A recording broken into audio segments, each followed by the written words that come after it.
Four friends, Mark, Jessica, Chris and Ashley, stood before the infamous Blackwood Manor. The air was thick with anticipation and a hint of fear. They had heard countless stories about the place, each more terrifying than the last. Daring each other to enter, their laughter echoed in the stillness of the night.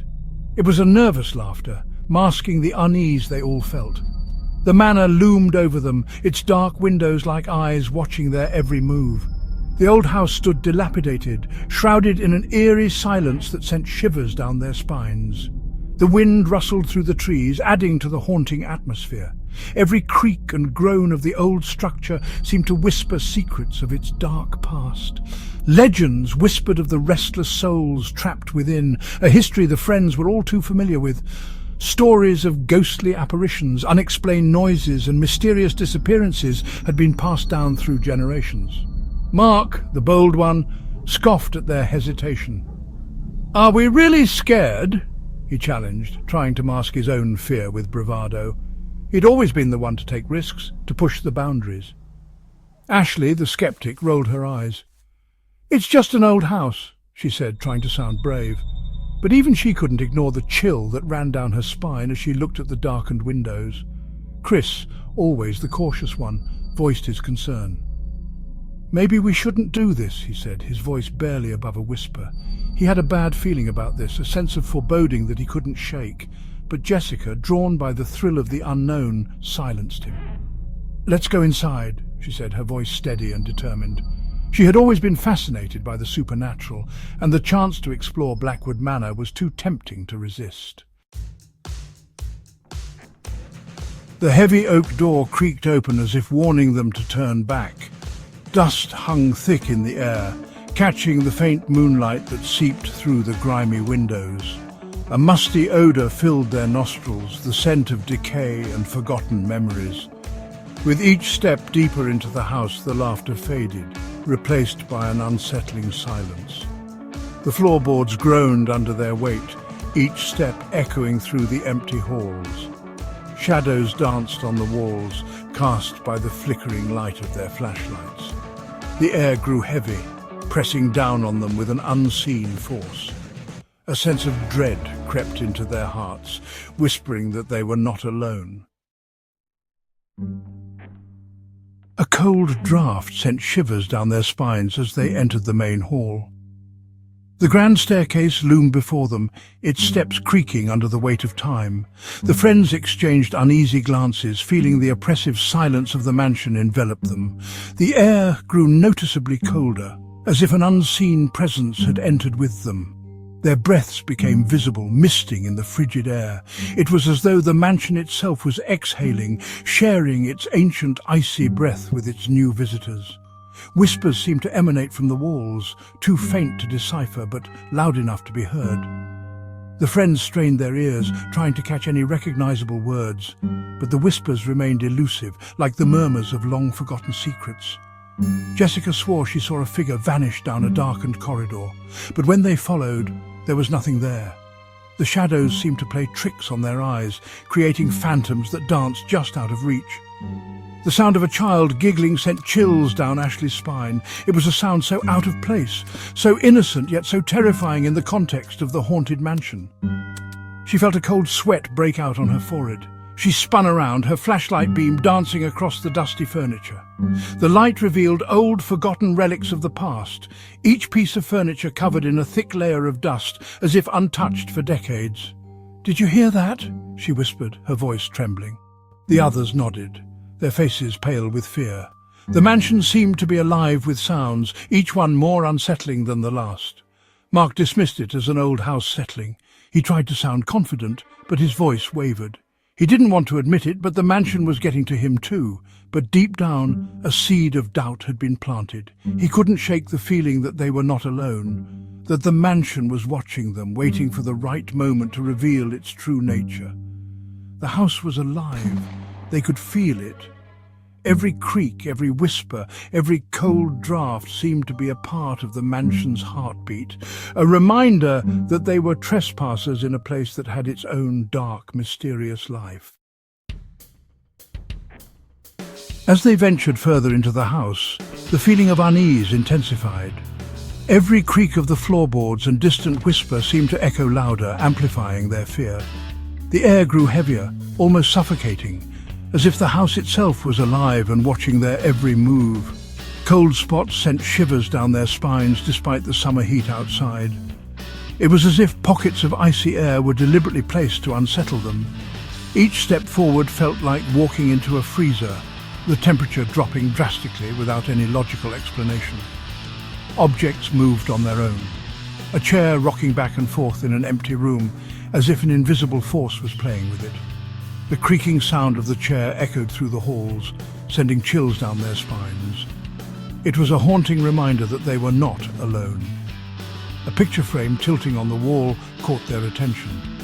It swayed gently at first, then more violently, as if someone was trying to get their attention. The image within the frame seemed to distort, adding to the eerie atmosphere. Goosebumps erupted on their skin, as if unseen hands were brushing against them. The sensation was unnerving, making them feel vulnerable and exposed. It was as if the house was reaching out, trying to make contact in the most unsettling way. Mark's bravado began to waver as he felt an icy breath on the back of his neck. He could almost hear a faint whisper, too soft to make out the words, but clear enough to send his heart racing. The cold breath felt too real, too close. He turned slowly, his heart pounding in his chest, expecting to see someone or something behind him. The anticipation was almost unbearable, each second stretching into an eternity. But there was nothing there. The hallway was empty, yet the feeling of being watched persisted. It was as if the shadows themselves were alive, hiding secrets and unseen eyes. "This isn't funny anymore," he said, his voice strained and shaky. The bravado he had shown earlier was gone, replaced by genuine fear. He looked around, hoping for some sign that this was all a prank, but deep down, he knew it wasn't. Ashley, her skepticism shaken, nodded in agreement. She had entered the house with a sense of disbelief, but now every fibre of her being was telling her that something was terribly wrong. The fear in her eyes mirrored Mark's. The house was toying with them, and they were all starting to feel it. The walls seemed to close in, the darkness growing thicker. It was a place where reality and nightmare blurred, and they were trapped in its sinister embrace. They reached the top of the grand staircase, the air thick with anticipation. A sudden gust of wind slammed a door shut downstairs, the sound echoing like a gunshot. Jessica gasped, her hand flying to her mouth. Chris jumped, his flashlight beam shaking wildly. And then they saw it. A figure stood at the end of the hallway, its back to them. It was tall and slender, draped in what looked like a flowing white gown. The figure remained motionless, as if waiting for them. Fear gripped their hearts, paralyzing them with terror. They had come seeking a thrill, but they had found something far more sinister. "Who's there?" Mark called out, his voice trembling. The figure remained silent, unmoving. Slowly, it began to turn, revealing the pale, ethereal face of a young woman. Her eyes were hollow, filled with an unspeakable sadness. Her long black hair cascaded down her back, framing a face twisted in eternal sorrow. A collective gasp escaped their lips as they recognized the apparition. It was Eliza Blackwood, the former mistress of the house, whose tragic story they knew all too well. Legend had it that she had been brutally murdered by her jealous husband within these very walls, her spirit forever bound to the house. Eliza's ghostly voice filled the air, cold and ethereal. She spoke of her betrayal, of her husband's jealousy, of the night he had taken her life.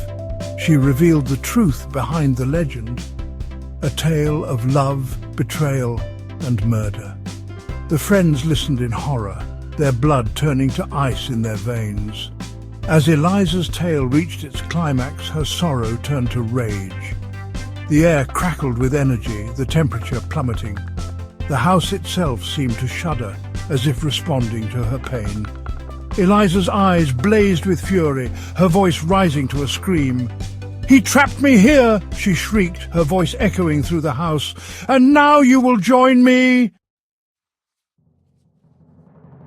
Panic surged through the friends as they realized the truth behind Eliza's words. They were not just witnessing a haunting, they were caught in a vengeful spirit's trap. The house was Eliza's prison, and now it was theirs too. They turned to flee, but the hallway seemed to stretch endlessly before them. Doors slammed shut, trapping them inside. The floor tilted beneath their feet, sending them tumbling to the ground. Laughter echoed all around them, cold and cruel. They were trapped, their fate sealed. Eliza's rage had consumed them, and there was no escape. The next morning the sun rose over Blackwood Manor, casting long shadows across the overgrown lawn. A group of teenagers, drawn by the stories and the dares, approached the house. They had heard tales of the haunted house and the group of friends who had vanished within its walls. As they cautiously made their way inside, they stumbled upon a horrifying sight. There, in the main hall, lay the lifeless bodies of Mark, Jessica, Chris and Ashley. Their faces were frozen in expressions of terror, their eyes wide with fear. But it was the inscription etched into the dusty floorboards that sent a chill down their spines. "Forever bound, just like me." The haunting of Canonsburg continued.